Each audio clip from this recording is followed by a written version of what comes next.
શ્રી હરિ શ્રી પરમાત્મને નમઃ. શ્રીમદ ભગવદ્ ગીતાના અધ્યાય 1 અર્જુન વિષાદ યોગ પહેલા અધ્યાયના પાઠનું ફળ આપણે હવે સરળ શબ્દોમાં સમજીશું.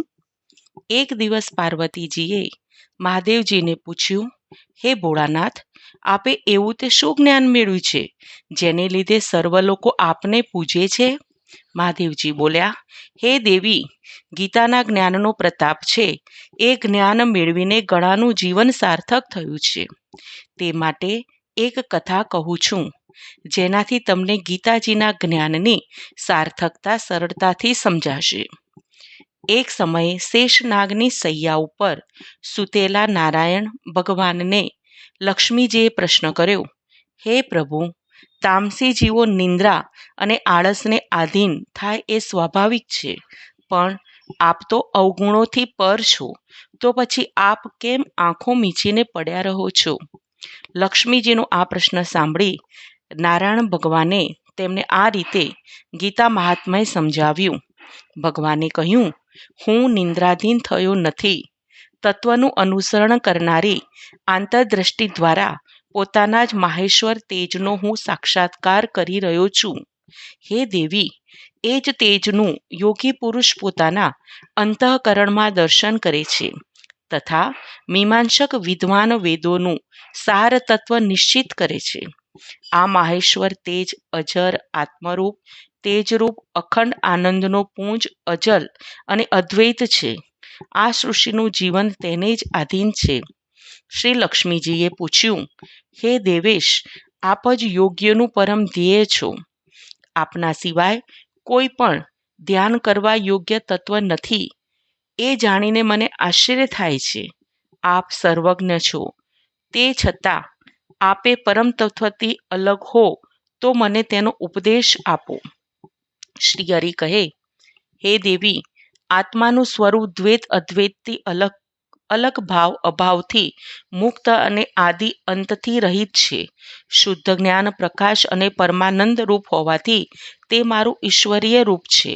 ગીતા શાસ્ત્રમાં એનું જ પ્રતિપાદન કરવામાં આવ્યું છે. મારા ઘણા અવતારોમાં ગીતા શબ્દરૂપ અવતાર છે. ક્રમશઃ 5 અધ્યાયોને તમે મારા 5 મુખ જાણો, 10 અધ્યાયોને 10 હાથ જાણો, 1 અધ્યાયને ઉદર અને 2 અધ્યાયોને 2 ચરણો જાણો. હું આંખો મીચીને ગીતા જ્ઞાન તેના શબ્દાર્થ સહિત હૃદયમાં દ્રઢીભૂત કરી રહ્યો છું.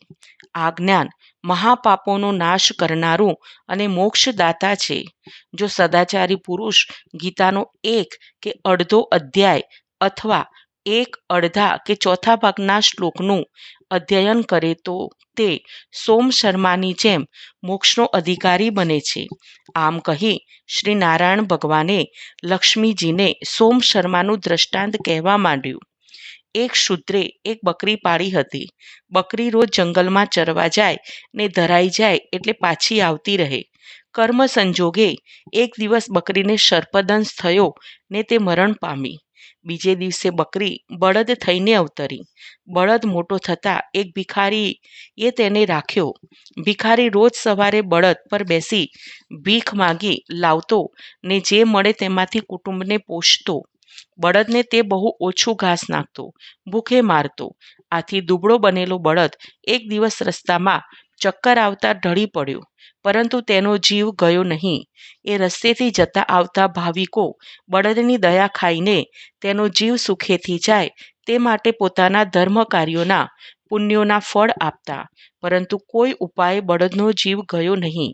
એવામાં નગરની એક વેશ્યાએ ત્યાંથી પસાર થતા આ બળદને જોયો.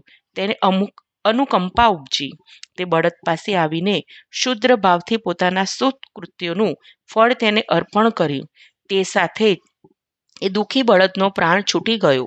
બકરીમાંથી બળદ બનેલો તે બળદ પછી એક બ્રાહ્મણને ત્યાં જન્મ્યો. તેનો પિતા પંડિત હતો. તેણે તેનું નામ કુંભ રાશિ ઉપરથી સોમ શર્મા રાખ્યું. કેટલાક સમય પછી સોમ શર્માને તેના પાછલા જન્મનો ખ્યાલ આવ્યો. તેને પેલી દયાળુ વેશ્યાના દર્શન કરવાની ઈચ્છા થઈ, કારણ કે તેને જ તેને પશુ યોનિમાંથી મુક્ત કર્યો હતો. તેને શોધતા શોધતા તે વેશ્યાને ઘેર ગયો. વેશ્યાએ તેને આવકાર્યો, પણ વેશ્યા તેને ઓળખી શકી નહીં. આથી સોમ શર્માએ તેને કહ્યું, હું તમને મારી ઓળખાણ આપીશ તો તમને નવાઈ લાગશે. ઘણા વર્ષો પહેલા એક દિવસ તમે કોઈ મૃત પાયે બનેલા બળદને તમારું પુણ્ય અર્પણ કરીએ તેને પશુઓનીમાંથી મુક્ત કર્યો હતો. તે બળદ હું પોતે જ હતો. આ જન્મમાં હું બ્રાહ્મણ પુત્ર છું અને હું તમારી પાસે એ જાણવા આવ્યો છું કે તમે તમારા કયા પુણ્યનું ફળ ત્યારે મને અર્પણ કર્યું હતું. વેશ્યાએ ગીતાજી વિશે કંઈ જ્ઞાન ન હતું, પણ તે હંમેશા એના ઘરમાં પાંજરામાં પૂરેલા પોપટના બોલ સાંભળતી હતી. આથી વેશ્યાએ કહ્યું, આ સામે પાંજરામાં પોપટ દેખાય છે તે રોજ સવારે કોઈ પાઠ ભણે છે અને તે હું એક ચિત્તે શ્રવણ કરું છું. એ પાઠનું ફળ મેં અર્પણ કરેલું. એ પછી બ્રાહ્મણે તે પોપટને પૂછ્યું, ત્યારે પોપટે પોતાના પૂર્વ જન્મનું વૃત્તાંત કહ્યું. પોપટ કહે, મારા આગલા જન્મમાં હું કર્મકાંડી બ્રાહ્મણને ત્યાં જન્મ્યો હતો. મારા પિતાજી રોજ ગીતાજી વાંચતા હતા. મને તેમાં રસ પડ્યો એટલે તેમણે મને ગીતાના પહેલા અધ્યાય અર્જુન વિષાદ યોગનો પાઠ મોઢે કરાવ્યો હતો. તેની સ્મૃતિ મને આ પોપટના જન્મમાં રહી ગઈ છે. તેથી હું રોજ પ્રભાતે તે પહેલા અધ્યાયનું પાઠ ભણું છું. સોમ શર્માને આ વાત સાંભળી અત્યંત હર્ષ થયો. તેણે પણ ગીતાજીના પહેલા અધ્યાયનું એકાગ્રપણે પઠન કરવા માંડ્યું. અંતે તે સર્વની સદગતિ થઈ. ઓમ નમઃ નમો નમઃ.